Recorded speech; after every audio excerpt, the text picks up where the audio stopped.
Hello ಸ್ನೇಹಿತರೆ, welcome to my YouTube channel. ಎಲ್ಲರೂ ಹೇಗಿದ್ದೀರಿ? ಚೆನ್ನಾಗಿದ್ದೀರಿ ಅಂತ ಭಾವಿಸ್ತೇನೆ.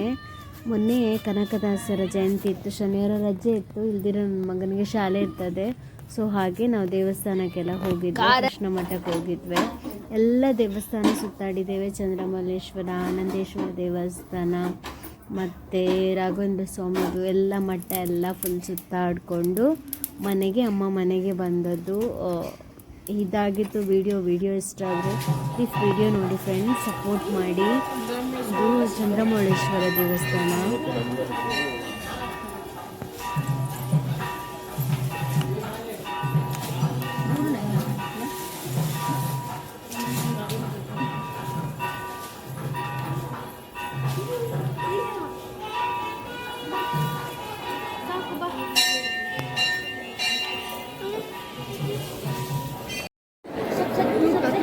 ಎಷ್ಟು ಜನ, ಎಲ್ಲ ಕಡೆ ಜನವೇ ಜನ. ಎಂಥ ಜನ ಅಂದರೆ ತುಂಬ ಜನ ಇದ್ದರು ಆ ದಿನ.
ಹಾಗಾಗಿ ಪ್ಲೇಟಲ್ಲಿ ಹಾಕೋರೆಲ್ಲ ಆಚೆ ಹೋಗಿ ಶನಿವಾರ ತುಂಬ ಜನ ಒಂದೇ ಸೈಡಲ್ಲಿ ನೆಲದಲ್ಲಿ ಅವರು ಬಂದರೆ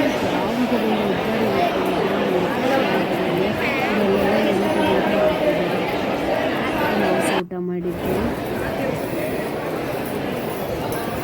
ಬೇಡ ಅನ್ನ ಹಾಕ್ತಾರೆ.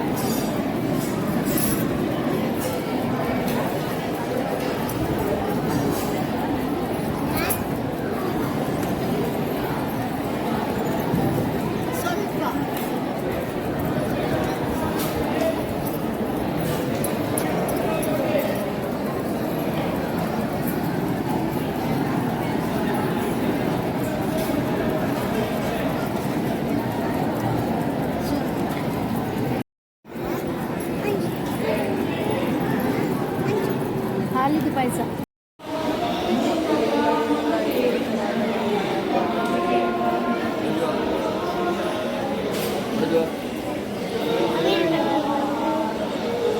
ಹಾಂ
ಚಪ್ಪಲಿ ಇಟ್ಟಿರಾ?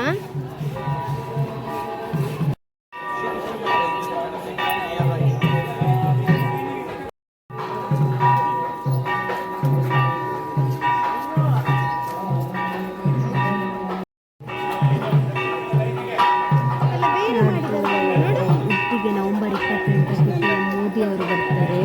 ಹಾಗಾಗಿ ಉಡುಪಿಯಲ್ಲೆಲ್ಲ ಅಲ್ಲೆಲ್ಲ ಅದು ಆಗ್ತಾ ಉಂಟು, ಕೆಲಸ ಆಗ್ತಾ ಉಂಟು ನೋಡಿ, ಅಲ್ಲೆಲ್ಲ ಮಾಡ್ತಿದ್ದಾರೆ. ಮಹಾಗೀತ ಮಹೋತ್ಸವ ಏನೋ ಉಂಟು. ಇದು ಅನಂತೇಶ್ವರ ದೇವಸ್ಥಾನ. ಅಲ್ಲಿಂದ ಒಳಗೆಲ್ಲ ಹೋಗಿದ್ವಿ. ಮತ್ತು ಅಲ್ಲಿ ಚಂದ್ರಮೌಳೇಶ್ವರ ದೇವಸ್ಥಾನ. ಶನಿವಾರ ಇಲ್ದಿರ ಶಾಲೆ ಇರ್ತದೆ. ಆ ದಿನ ಕನಕ ಜಯಂತಿ ಇರಬೇಕು. ಆ ದಿನ ಕನಕ ಜಯಂತಿ ಇತ್ತು, ಹಾಗಾಗಿ ರಜೆ ಇತ್ತು. ಎಲ್ಲ ಕಡೆ ದೇವಸ್ಥಾನ ಉಡುಪಿ ಎಲ್ಲ ಸುತ್ತಾಡಿ, ಮತ್ತು ಕನಕದಲ್ಲಿ ರಥ ಎಲ್ಲ ನೋಡಿ ಎಲ್ಲ ನೋಡಿಕೊಂಡು ಮತ್ತು ಅಮ್ಮ ಮನೆಗೆ ಹೋಗಿದ್ವಿ. ಅಲ್ಲಿ ಚಿನ್ನದ ರಥ ಇರ್ಬೇಕು, ಅಲ್ಲಿ ನೋಡಿ ಚಿನ್ನದ ರಥ.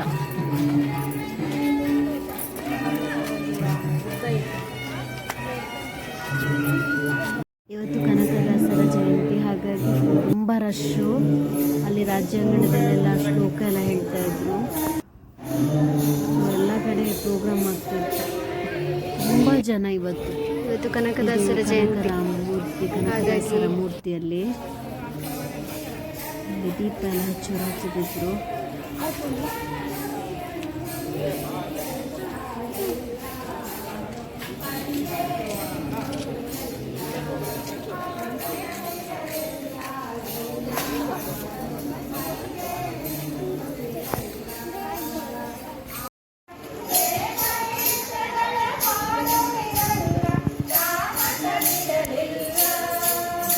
ಅಲ್ಲಿ ರಾಘವೇಂದ್ರ ಸ್ವಾಮಿದು ಮಠ ಉಂಟು, ಅಲ್ಲಿಗೆ ಸಹ ಹೋಗಿ ಸುತ್ತಾಕಿ ಬಂದ್ವಿ. ಮತ್ತೆ ಹೋಗೋಕ್ಕಾಗೋದಿಲ್ಲ ಅಲ್ಲ, ಹಾಗೆ ಎಲ್ಲ ಕಡೆ ದೇವಸ್ಥಾನಕ್ಕೆ ಹೋಗಿ ಬಂದ್ವಿ. ಚಂದ್ರಮೌಳೇಶ್ವರ, ಅನಂತೇಶ್ವರ, ಕೃಷ್ಣ. ಮತ್ತು ಕೃಷ್ಣನಲ್ಲಿ ಅಲ್ಲಿ ನೋಡೋಕೆ ಹೋಗ್ಲಿಕ್ಕಾಗಲಿಲ್ಲ, ಯಾಕಂದರೆ ಅಲ್ಲಿ ತುಂಬ ಲೈನ್ ಇತ್ತು. ದಿನ ತುಂಬ ಕ್ಯೂ ಇತ್ತು. ಮೇಲೆ ಊಟದಿಂದ ಹತ್ತಿರ ತನಕ ಸಹ ಹೋಗ್ತಾಯಿದ್ರು, ನಿಂತಿದ್ರು ಅಲ್ಲಿ ಜನ, ಪಾಪ ವೇಟ್ ಮಾಡ್ತಿದ್ರು. ಅಲ್ಲಿ ಆಂಜನೇಯ ಸ್ವಾಮಿ ದೇವಸ್ಥಾನ, ನವಗ್ರಹ ಅಷ್ಟೇ ಸುತ್ತಿ ಮತ್ತೆ ಅಲ್ಲಿ ಮೇಲೆ ಊಟ ಮಾಡ್ಕೊಂಡು ಬಂದ್ವಿ ನಾವು. ಇಲ್ಲಿ ಗುರುಗಳದ್ದು